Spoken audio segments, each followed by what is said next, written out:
이해부터 쌀의 생산이 많고 쌀맛 좋기로 소문난 충북 진천군.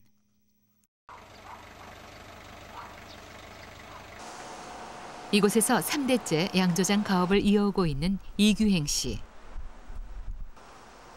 할아버지 때부터 사용해온 사무실엔 80년이 넘는 세월 동안 묵묵히 전통술을 빚어온 양조장의 역사가 고스란히 담겨 있다. 막걸리를 만드는데 가장 중요한 것은 쌀. 쌀의 품질과 상태에 따라 술맛이 결정되는데 도정된 지 열흘 이내에 우리 쌀로 빚어야만 제맛이 난다. 통쌀을 쓰게 되면은 시간이 더 지체가 되기 때문에 막걸리의 그 탄산이라든지 그런 것이 덜 나오게 됩니다. 그래서 반토막쌀, 쇠미 그걸 쓰게 됩니다. 또 하나 중요한 것은 바로 물.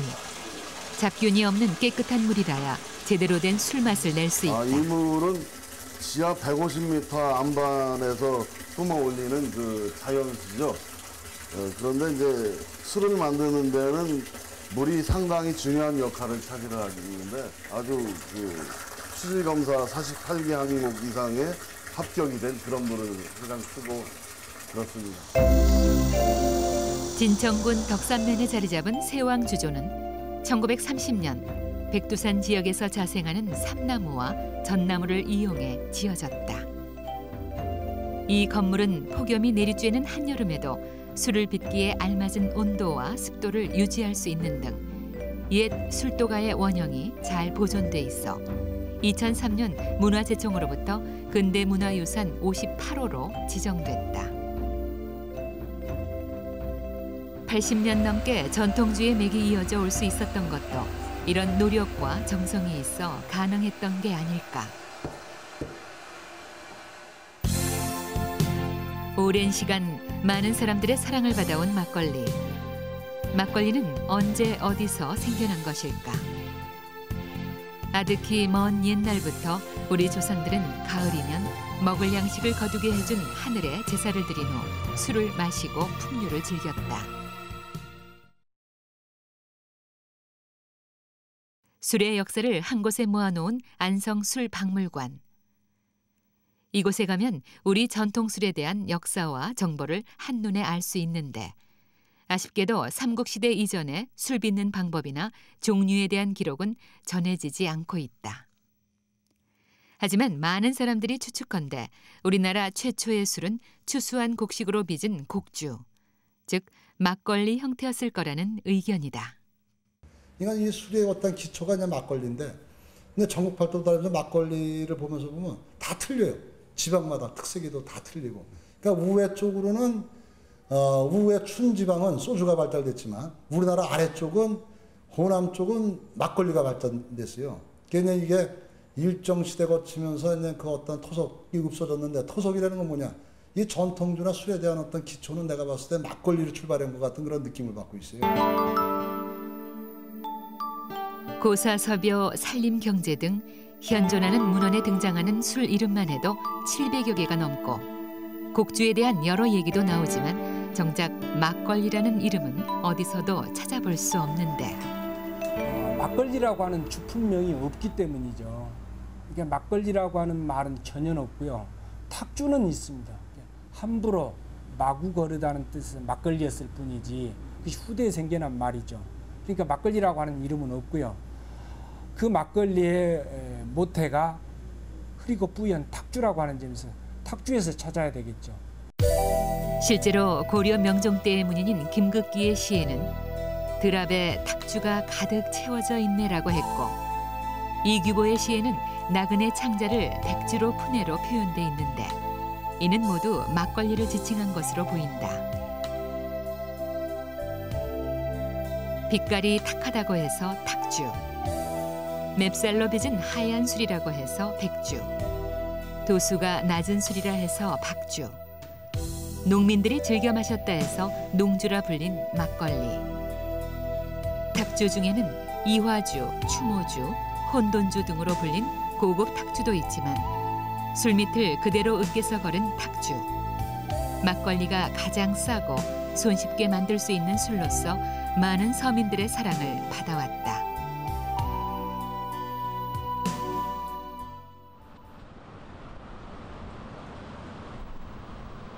현재 전국에는 960여 개의 막걸리 술도가가 있다. 우리나라에서 가장 규모가 큰 성인 부산 금정산성. 조선 숙종 시절 성을 쌓을 당시 전국에서 징발돼 온 인부들의 피로와 허기를 달래준 것은 다름 아닌 막걸리였다. 이로부터 수백 년의 역사를 자랑하는 산성 막걸리는 금정산에서 흘러오는 맑은 물과 전통 누룩으로 담근 걸로 유명하다. 술의 맛과 농도를 결정하는 누룩. 누룩은 곡주의 필수 발효제로서 술이 성공적으로 빚어지느냐 아니냐를 결정해주는 핵심적 역할을 한다. 부여시대부터 보리와 밀, 쌀 등을 재배하기 시작해서 이를 이용해 누룩을 만들었을 거라는 추측이 있을 뿐 누룩 역시 옛 기록은 전해지지 않는다. 누룩을 만드는 데 가장 중요한 것은 누룩에 틈이 생기지 않고 단단해지도록 오랫동안 발로 꼭꼭 밟아주는 것. 누룩 만드는 시기는 6, 7월이 제일 좋은데 그 이유는 이 시기에 만들어야 벌레가 생기지 않기 때문이다. 발로 밟아 단단해진 누룩은 바람이 잘 통하는 시원하고 건조한 곳에 넣어 말리며 15일 이상 발효시킨다. 이렇게 꼭꼭 밟아 잘 띄워 말린 누룩은 돌덩이처럼 단단하며 메주처럼 누런 곰팡이가 피는 것이 특징이다. 할 때도 있고 요래요. 우리 아들 딱 디디서 딱 놔놓으면 불당 하나 여놨다. 씹으면 불로 더 엮고 일찍이 엮고 너무 더우면 또 의자 내기도 하고 그 도수로 내가 맞추니까 내로. 발효가 끝난 단단한 누룩은 잘게 부순 다음 꼬두밥, 물과 함께 술독에 넣고 잘 섞이도록 오랫동안 저어준다. 인공 재료를 사용하지 않고 쌀과 물, 누룩만으로 빚은 산성 막걸리는 술맛이 진하고 감칠맛이 난다. 그러니까 아무래도 이제 전통 방식으로 저희들이 그 옛날 맛을 고수를 하다 보니까 아무래도 지금 젊은이들은 조금 그 맛이 그렇게 익숙지가 못하는데 특히 이제 저희들 그 술 향 자체가 이렇게 맡아보면은 거의 익어갈 때에 과일향 비슷한 냄새가 안 나요. 딸기 향이라고 이런 것을 많이 하는데. 전통주에서 꽃향기나 과실향기가 난다고 하는 것은 지금까지 아마 들어보지 못하셨을 것이라고 생각이 되지만 그동안에는 향료를 첨가를 시켜서 술에 향을 부여했지만 지금은 쌀 가공 방법을 다양화시키고 누룩을 개발시키면은 그 술에서 이런 과실향기, 사과향기, 포도향기 같은 과실향기가 난다고 하는 것이죠. 그것이 우리 막걸리였어요. 청주를 비롯해서. 전통 방식으로 막걸리를 만들고 나면 생기는 술찌개미. 가난했던 시절 술찌개미는 줄임배를 채워주는 한 끼 식사가 되기도 했다. 술찌개미라는 겁니다. 술을 거르고 나면은 마지막 부산물로 나오는 이 술찌개미인데 이 주박입니다. 주박인데 우리가 저희들 그 어릴 적에 이걸 갖다 우리 어머니들이 여기에다 사가정 타가지고 애들 먹였습니다. 실제로 먹었어요. 실제로 60년대까지만 해도 술찌개미를 먹고 취해 학교에 오는 아이들이 있는가 하면 동네 아낙네들이 서로 먼저 술찌개미를 얻겠다고 술도가에 줄을 서는 웃지 못할 풍경이 벌어지기도 했다. 아이고 이래 하기로 우리 농사 질 때 농사 짓고 일꾼들 대가 무슨 대고 할 적에 전부 이래 했어요. 이래 그러고 하지. 지금도 그래가 안 그럽니까? 요새는 물기만 해. 안 그러지만은 그때는 물기 없어가지고 이름 넣고 삿갈이 안 있습니까? 설탕이는 어딨노? 삿갈이 그 좀 넣어가지고 이래 또 파먹고 이랬어. 마지막 찌꺼기까지 버릴 게 하나 없는 우리의 전통 막걸리. 서민들에게 막걸리는 단순히 마시고 취하는 유흥주가 아니라 배고픔과 아픔을 달래주는 위로주가 되었다.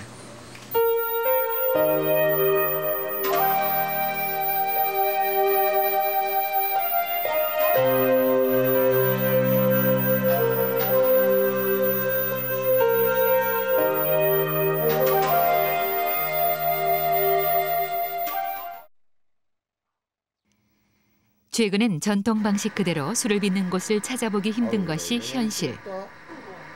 술을 발효시키는데도 전통 누룩을 쓰는 대신 백곡균이라는 조제 종곡을 사용하는데 고두밥에 백곡균을 섞어 36시간에서 40시간 정도 인위적으로 곰팡이를 번식시키면 입국이 만들어진다.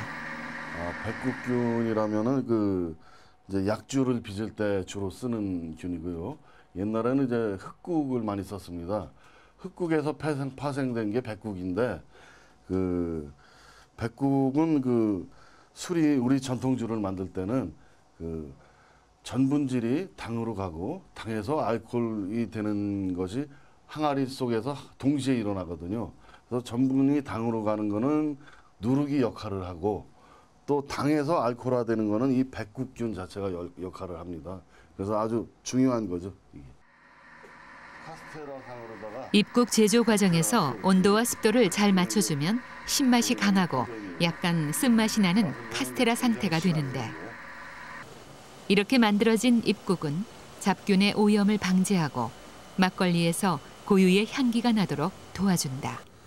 이건 누룩의 계량 누룩이라고 볼 수 있는데 누룩은 술이 빚어질 때 만들어질 때 전분질을 당으로 가게 하는 역할을 하는 겁니다. 이것이. 근데 이제 요 계량 누룩이 일반 전통 누룩보다는 당으로 가게 하는 역할이 한 3배에서 4배 정도 더 빨리 진행이 되게 그렇게 해준 겁니다. 발효된 입국에 물을 넣고 잘 저어주면 효모를 확대 배양한 주모, 즉 밑술이 된다. 이 밑술을 입국, 물과 함께 항아리에 넣는 것을 일단 담금이라고 하는데, 이를 시작으로 항아리 안에서 술이 익어가기 시작한다. 매일같이 하루에 한두 번씩 저어주고 30도 미만으로 온도를 맞춰줘야 발효가 잘 진행되는데, 이때 술 담는 그릇이 중요하다. 술독의 재료와 상태에 따라 술의 발효 정도가 결정되고 발효 정도가 술 맛을 결정하기 때문. 이 항아리는 이제 조부께서 공장을 창업하시고 1935년도에 만들어진 항아리인데, 이 덕산면 용목리에서 만들어진 항아리예요. 그런데 이제 이 항아리로 보면은 이 두께가 상당히 얇죠. 그래서 이제 항아리에 술을 담그면은 좋다, 숨을 쉬어서 좋다 그랬는데, 항아리마다 만들어진 그 항아리의 두께와 어떤 흙의 특성에 따라서 약간씩의 차이가 있습니다. 이런 항아리에서 10사흘 정도 술을 익히면 마침내 질 좋은 생막걸리가 완성된다. 이곳에서는 생막걸리라 불리는 탁주만 생산되고 있는데, 시중에는 현재 유효기간이 열흘 이내인 생막걸리와 살균 처리로 저장기간을 늘린 살균 막걸리가 함께 나오고 있다.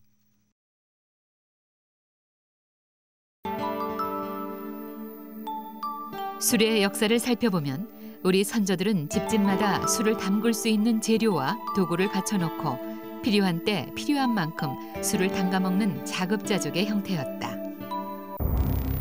하지만 일제의 한일합병 공작이 노골화되기 시작하던 1909년, 조세법이 시행되면서 우리나라 술 문화에도 많은 변화가 생기게 된다.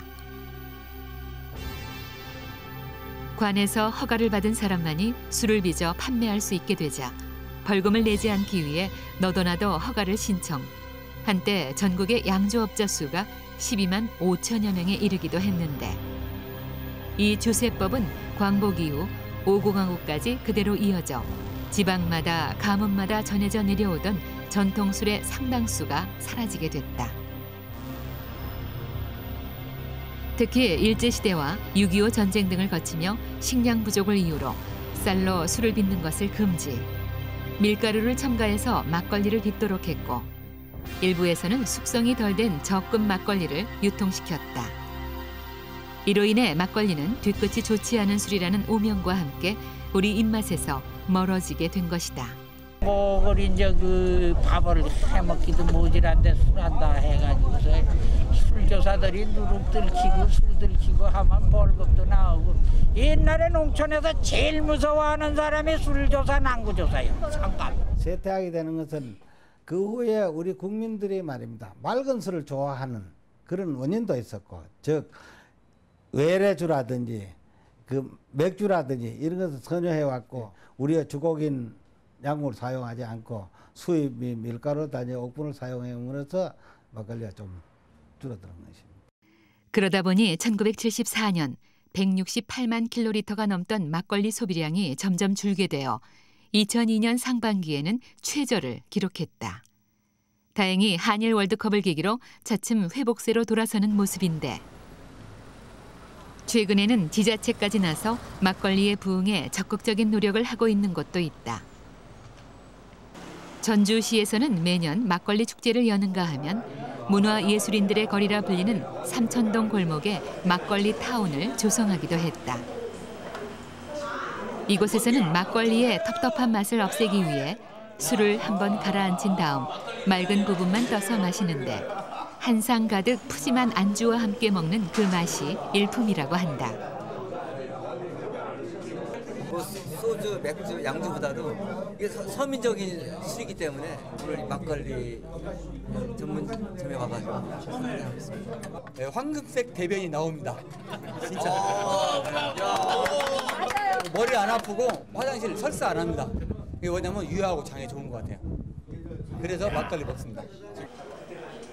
실제로 막걸리는 알코올 농도가 낮아 몸에 부담이 적은 것으로 알려졌는데 이러한 사실은 연구 결과로도 밝혀졌다. 1970년 고려대학교 부설 한국영양문제연구소에서 발표한 논문에 따르면 막걸리는 쌀의 단백질 등 영양분이 그대로 살아있어 간 기능을 조화시킨다고 한다. 일반적으로 알기에는 술은 먹으면은 간에 치명타를 주는 것이다. 이렇게 돼 있는데 다른 술하고 달리 막걸리는 간 기능을 좋아한다고 하는 것이 나타났거든요. 그런 면으로 보더라도 막걸리는 가히 건강식품이라고 말할 수가 있죠. 또한 최근에는 부산 신라대학교 식품영양학과 연구팀이 전통 막걸리가 효모로 발효시킨 자연식품이라는 데 주목, 유산균이 살아있는 막걸리 농축액을 암세포에 투여한 결과 암 예방에 효과가 있다는 사실을 밝혀냈다. 막걸리 농축액이 간암 세포주의 증식을 억제하는 데 효과가 있는 것으로 나타난 것이다. 형태적인 변형을 하게 됩니다. 막걸리는요, 우리 발효식품으로서 저희들도 실험을 해보니까 암 예방 지수로 지금 주로 연구를 하고 있는 QR 인덱스라고 그 지수가 굉장히 높았습니다. 보통 한 2.5 정도 되면 암 예방 효과가 있는 식품이라고 이야기를 할 수 있는데요. 이 막걸리 농축액을 가지고 그 암 예방 지수를 측정해 보니까 3.9라는 아주 높은 그런 지수가 나왔습니다. 특히 막걸리 농축액을 실험용 흰쥐액에 투여해 비교 실험한 결과 살균 막걸리보다 효모가 살아있는 살균하지 않은 생막걸리의 효과가 더 우수한 것을 알 수 있었다고 한다. 혈액 중에 콜레스테롤이나 중성지질 또는 LDL 콜레스테롤이라는 그 성인병을 초래할 수 있는 이러한 지방질 함량이 저하가 되었고요. 또 반면에 HDL 콜레스테롤이라는 인체 유익한 그런 콜레스테롤은 증가하였습니다.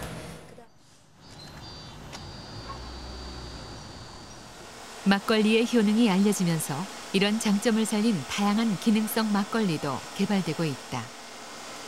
지역 특산물인 흑미를 이용 새로운 건강 막걸리 개발에 나섰는데 검정쌀이 검은색 식품이 몸에 좋다는 거는 이제 기본적으로 알고 있는 상식이잖아요.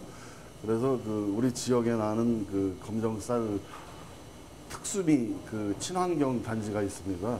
거기에서 그 검정쌀을 재배를 하길래 농민들하고 같이 상생하기 위해서 좀 갖다가 좀 개발을 해본 겁니다.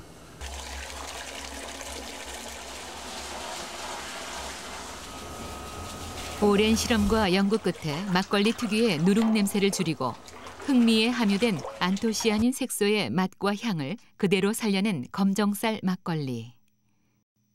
그리고 세계의 유명 와인 못지않은 검정쌀 와인을 개발, 시장 공략에 나섰다. 이 밖에도 인삼, 더덕, 복분자 등 지역 특산물을 이용한 기능성 막걸리가 속속 개발돼 현대인의 입맛에 맞는 웰빙 건강식품으로 자리 잡고 있다.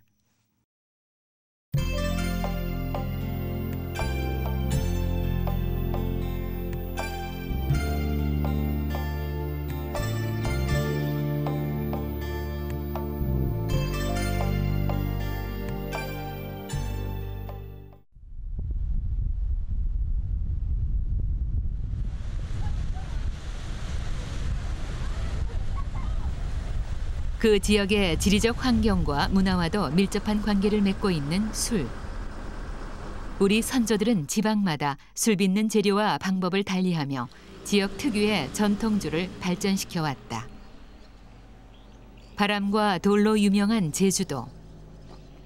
예부터 섬지방인 탓에 쌀이 귀하다 보니 쌀 대신 잡곡으로 막걸리를 담가왔다. 모든 막걸리가 다 쌀로 빚은 막걸리들이었습니다. 쌀로 빚었다고 하는 얘기는 맵쌀, 찹쌀, 좁쌀, 수수쌀, 기장쌀 이런 곡류로 해서 빚게 되는데 전통 막걸리를 만드는 방법은 쌀을 가공하는 방법이 8가지가 있습니다. 제일 맛없는 술이 고두밥으로 만드는 술이고요. 제일 향기가 좋은 술이 떡으로 만드는 술입니다. 그 다음이 죽으로 만드는 술이고요. 제주도 서귀포시에 위치한 성읍 민속마을의 한 농가. 이곳에는 60여 년째 제주도 전통 방식으로 좁쌀 막걸리를 담가와 제주도 무형문화재 오매기술 기능 보유자로 지정된 김을정 할머니가 있다. 어린 시절 친정어머니로부터 술 빚는 법을 배웠다는 김할머니.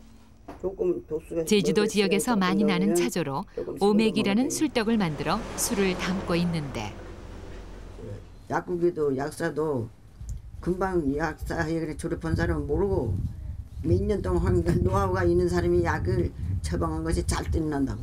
그거는 마찬가지래. 노하우가 있어야 돼. 이렇게 찌근찌근 달라야 이렇게 하니까 술이 맛있어요. 이렇게 딱 달라야.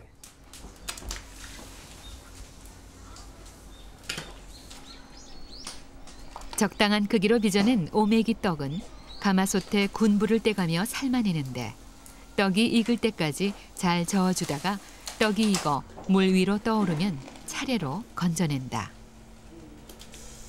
건져낸 떡은 굽기 전에 손이나 주걱으로 문질러 재빨리 으깨야 하는데 때로는 이 오메기 떡을 손님 접대로 내놓기도 했다.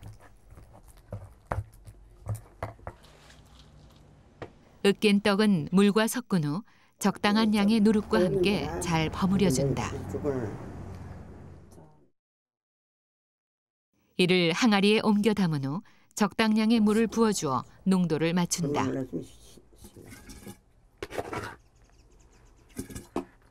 그리고 적절히 온도를 봐가며 수시로 살펴보면서 10일에서 15일 정도 발효가 잘 진행되는지 확인한다.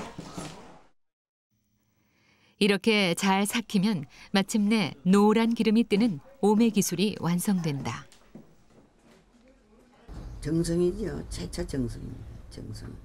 모든 거 하늘 다 정성을 들이고 그릇도 정성을 들이고 만드는 과정이나 숙성시키는 거나 항상 하루 몇 번 와봅니다.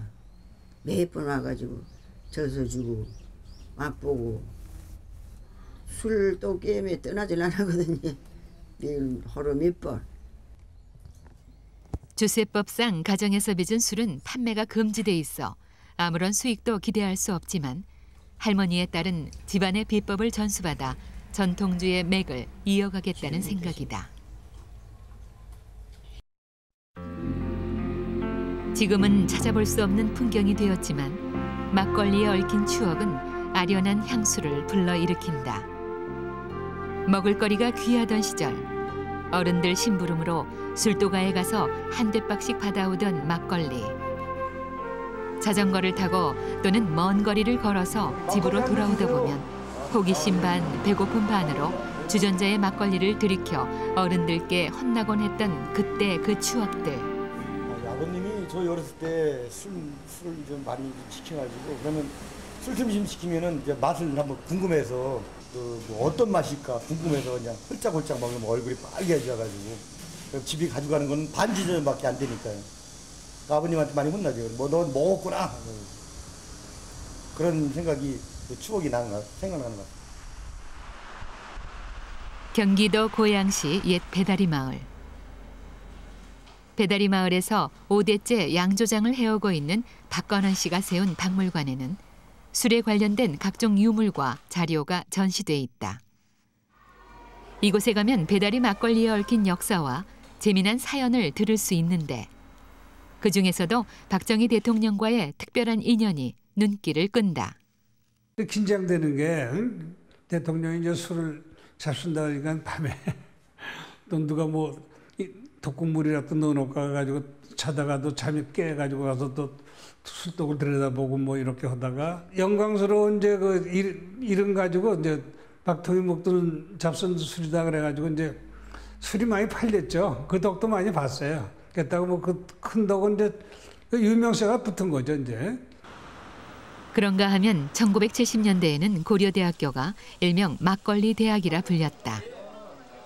막걸리집이 즐비했던 당시와는 달리 지금은 주점 몇 개만이 남아있지만 아직도 신입생 환영회나 특별한 행사가 있을 때면 어김없이 막걸리 찬가가 불려지고 있다. 막걸리 마셔라 철철철 맥주는 싱거우니 신청불로 돌려라 돌려 누워라 마셔라 막걸리 취하도록 너도 나도 다같이 마시자 막걸리를 마셔도 고배밖에 마셔라 만두 땅을 울다 대표양도 양보 못한다.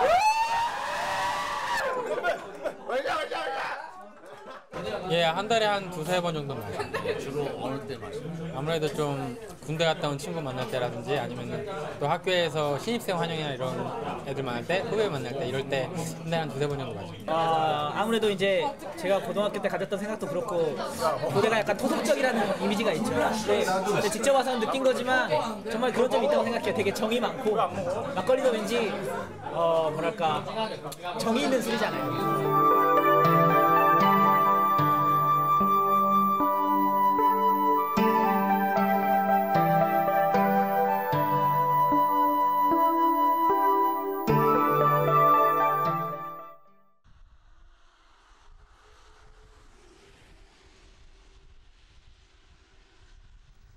물 맑고 산세 좋기로 유명한 포천시 이동면 백운계곡.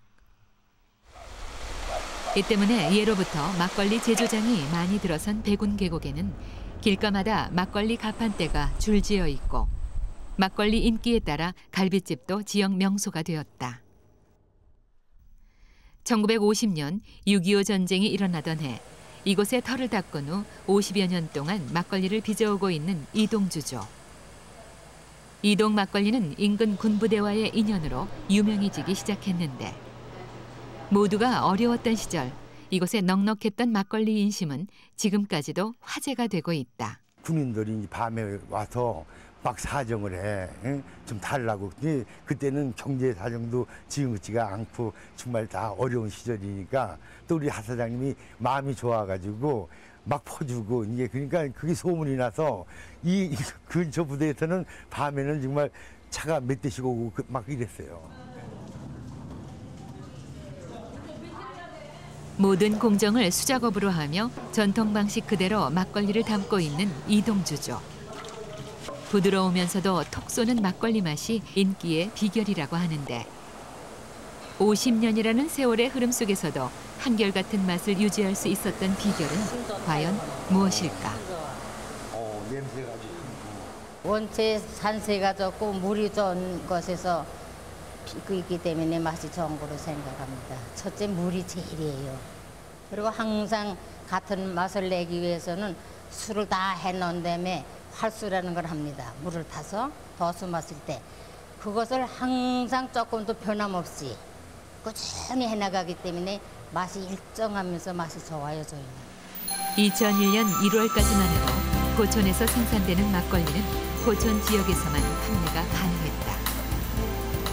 하지만 규제가 풀리고 이동 막걸리의 맛이 입에서 입으로 전해지면서 이제는 일본, 미국 등 해외 수출까지 이어지고 있는데 우리 전통의 맛으로 세계 시장에 도전한 것이다.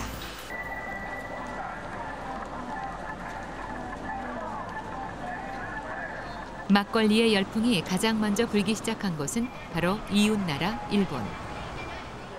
도쿄 신주쿠에 위치한 생선의 전문점은 퇴근 후 친구들과 동료들과 가볍게 한잔하려는 사람들로 북적인다. 이들이 즐겨 찾는 건 바로 막걸리. 이곳에서 막걸리는 불고기, 김치와 함께 대한민국을 대표하는 음식으로 자리 잡았다. マッコリ同じ秋田県日本でもね秋田県っていうのはね秋田県人っていうのは酒飲みなんですよ。米が美味しいんだって。そう酒も美味しい。日本のこれは濁り酒はね刺激的ですよ。ピリッと感じてこれは非常に柔らかい感じがする。そうですね週に1回ぐらい飲みますね。こっちの方がちょっと酸味があってヨーグルトっぽくて女性は飲みやすいですよ。 특히 젊은 층에게 인기 있는 막걸리는 생선회와도 잘 어울려 매장 수입에도 큰 도움을 준다고 한다. そうですね。マッコリはうちのお酒の中でもそうですね。1番2番を争うもう売れ筋のお酒ですよ。 청주의 고장 일본에서 이렇게 막걸리 붐이 일고 있는 이유는 무엇일까? やはり若い女性の方を筆頭にですね、お肌がきれいになるってことが一つありますね。はい。それがマッコリブームに火をつけて、男性の方も相当飲まれます。ですから非常に飲みやすいのと、辛い料理にほんのり甘さがありますから、料理に合ったお酒ということで、マッコリが相当伸びてるんだと思いますね。 도쿄 아카바네에 있는 한 백화점 식품 매장. 수백여 개의 각 나라 술들이 전시 판매되고 있는 이곳에서 막걸리가 눈에 띈다. 막걸리는 특히 젊은 여성들을 중심으로 소비가 늘고 있다고 한다. 日本では今マッコリが結構売れてます。20代の若い女性にすごく人気があります。1ヶ月でいうと約90本から100本は売れてると思ってます。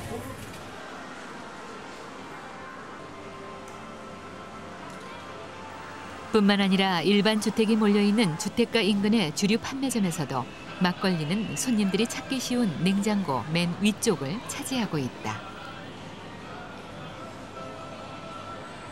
飲み屋さんとかあと焼肉屋さんで一回飲まれて探されて買いに来る人が多いです。決まった年代若い人から年配の年寄りの方まで結構多くの方に飲まれてますからね。 매년 막걸리를 찾는 일본 사람들이 늘어나면서 지난해에만 200만 달러의 매출을 올린 이동주조의 동경지사. 올해는 그 2배인 400만 달러를 목표로 하고 있다. 매년 첫 스타트로부터 해서 한 120~30%에서 130% 정도로 증가 추세를 보이고 있습니다. 지금 계속. 그래서 곡선으로 하면 한 45도 각도로 계속 올라가고 있는 상태죠. 이게 왔다 갔다 하면은 불안할 텐데. 꾸준하게 증가세를 보이니까 좀 안정된 그 판매율이랄까요? 그런 걸 좀 보이고 있습니다. 현재 일본에 수출되고 있는 막걸리는 국내의 7개 업체 제품, 일본으로 수출되는 농산물 중 막걸리가 차지하는 비중 역시 해마다 늘고 있다. 일본 시장에서 한국 농식품은 작년도 그 한국 농산물 총 수출액이 23억 불인데 그중에 6억 5,100만 불을 차지하고 있습니다. 약 30%의 비율인데요. 이것은 양국 간의 교류 활성화에 따라서 한국 식문화에 대한 소비가 굉장히 늘고 있다고 보면 됩니다.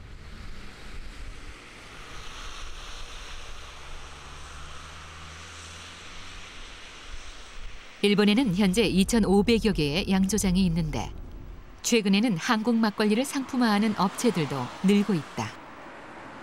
후쿠시마현 시가라와시 근교의 아리가 양조장.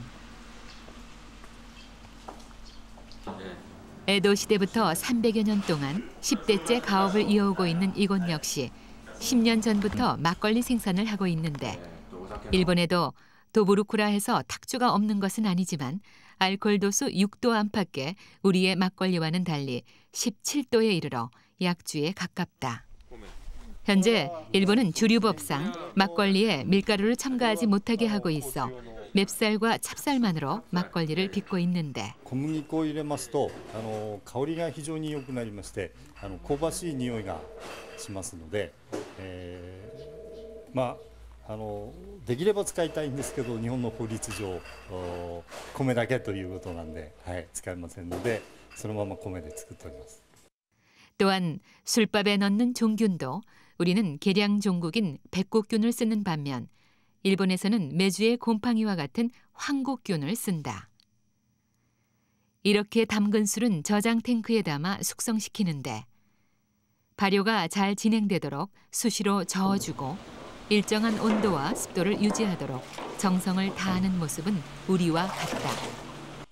이곳에선 막걸리의 인기를 반영하듯 상표에 막걸리라는 한국어 표기를 그대로 사용하는가 하면 한국에 가서 막걸리 제조 과정을 직접 배워오기도 했다. 日本酒をそのまま薄めちゃうと薄くなってしまうんですね。そこで薄くならない方法って言いますかね。それで韓国のマッコリを参考にさせていただきました。 청주의 본향이라고 할 수 있는 아리가 양조장의 술맛은 교포 사회에도 잘 알려져 있는데 얼마 전부터 한국 막걸리 맛이 그리울 때면 이곳을 찾아오는 사람이 있다. 昔韓国から日本に来た一世の人たちが作ってましたね。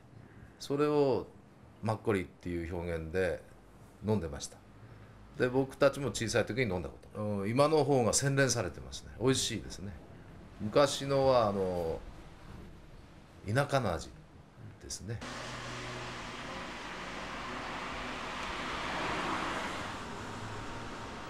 한 해 16조 원에 달하는 천문학적인 술 시장에서 맥주, 소주에 밀려 설자리를 잃어가고 있는 막걸리. 하지만 막걸리의 효능이 알려지면서 독한 소주나 위스키 대신 막걸리를 즐기는 사람들이 늘고 있다.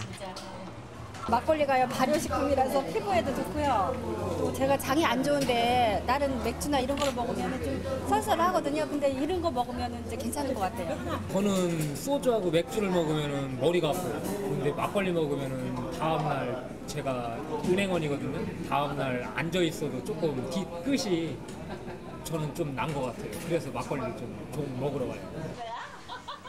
막걸리가 인기를 끌면서 최근에는 젊은 세대를 겨냥한 퓨전 막걸리점 창업도 확산되고 있는데 지금은 이제 체인점 쪽에서도 개발을 많이 해가지고 그 도수가 낮고 알코올 도수가 6도밖에 안 되는 그 소프트한 그런 막걸리들을 시판해가지고 지금은 오히려 남성들보다 여성들이 더 가볍게 즐길 수 있는 그런 음료 같은 막걸리로 변하고 있습니다.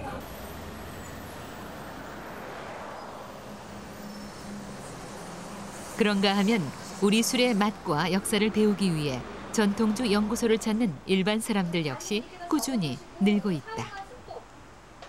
학생부터 주부에 이르기까지 많은 사람들이 전통술에 대해 배우고 또 직접 담가도 봄으로써 잊혀져가는 우리 전통주의 명맥을 다시 이어가고 있다. 중국 친구들하고 술에 관한 얘기를 하다 보니까 그 친구들은 어떤 전통이 있고 그런 술들에 대해서 얘기를 하는데 우리는 이제 소주라든가 막걸리 이런 부분에 대한 얘기를 하니까 우리나라에서도 분명히 5,000년 역사, 5,000년이 넘는 역사인데 분명히 우리나라에도 전통주가 있을 것이다 이런 생각에서 출발하다 보니까 여기까지 오게 된 것 같습니다. 힘들어요. 너무 힘들어요. 후회가 되는데 친척들 뭐 제사상에 올릴 술은 제 손으로 빚어가지고 하고 싶어서 벽이 되는 거예요. 전통주에 대한 기술 지원과 함께 국내에서 유통되는 모든 술의 성분을 분석, 감독하는 국세청 기술연구소. 과연 막걸리 문화의 발전을 위해 지금 우리에게 필요한 것은 무엇일까? 선진국 최고 주류 산업이 발전되지 않는 나라가 없습니다. 그동안 국세청의 지속적인 품질 관리 노력으로 막걸리의 주질이 많이 개선되어 맛이 좋아지면서 젊은 층으로 소비자 저변이 점차적으로 확대되어 가고 있습니다. 막걸리가 한국 고유의 전통술로서 세계 시장에서 경쟁력을 가지려면 무엇보다 주류업체에서 끊임없는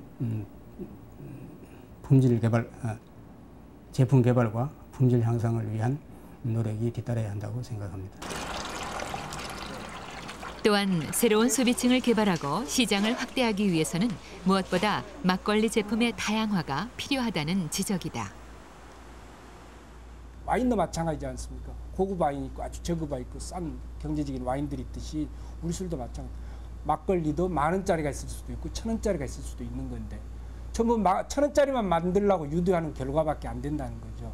그래서는 발전이 없다. 전통 누룩을 개발시키는 방향으로 가야만이 전통주가 살 수 있는 거예요. 특히 지금 이제 살아나고 있는 막걸리 제품을 더 활성화시키기 위해서는 다양한 제품의 막걸리들이 나와야 돼요. 지금은 한 가지 막걸리에다 얼음 띄어서 마시는 얼음 막걸리 뭐 이런 정도란 말이에요. 칵테일하고. 이것은 기본 기주가 똑같은 한은 발전이 안 되는 거예요.